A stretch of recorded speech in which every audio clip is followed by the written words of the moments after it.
बहुत समय की बात है। एक छोटे से गांव में चंदू नाम का किसान रहता था। वह बहुत ही मेहनती और खेती पर निर्भर रहता था। वह जो खेती करता उसमें बहुत ही कम मुनाफा होता था।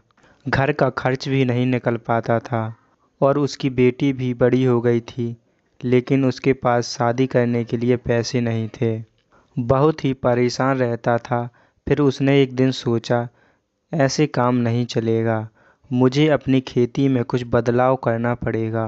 तभी उसकी पत्नी कहती है, क्या बदलाव करेंगे, हमारे पास तो इतने पैसे भी नहीं हैं कि कुछ उच्च गुणवत्ता वाली खेती कर सकें। तभी चंदू कहता है, तुम चिंता ना करो भागवान, मेरे दिमाग में एक आइडिया है। उसकी पत्नी कहती है, कैसा आइडिया?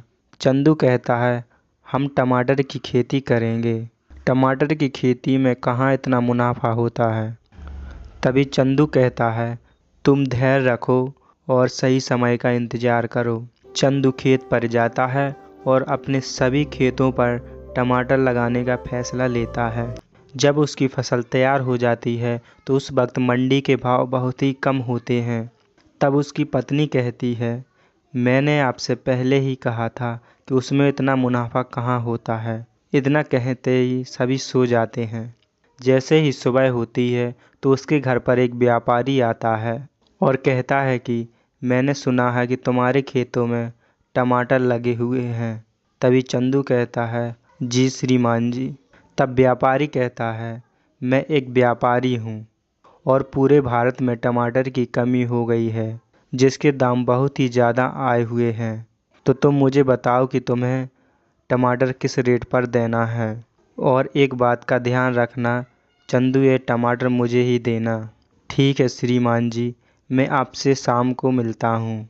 और चंदू शाम को उस व्यापारी को सभी टमाटर दे देता है, जिससे कि चंदू को बहुत ही ज़्यादा मुनाफा होता है। दोस्तों, इस कहानी से हमें यह सीख मिलती है कि जो हम काम कर रहे हैं उस काम में समय समय पर बदलाव करते रहना चाहिए। उसी में हमारी सफलता छुपी हुई है।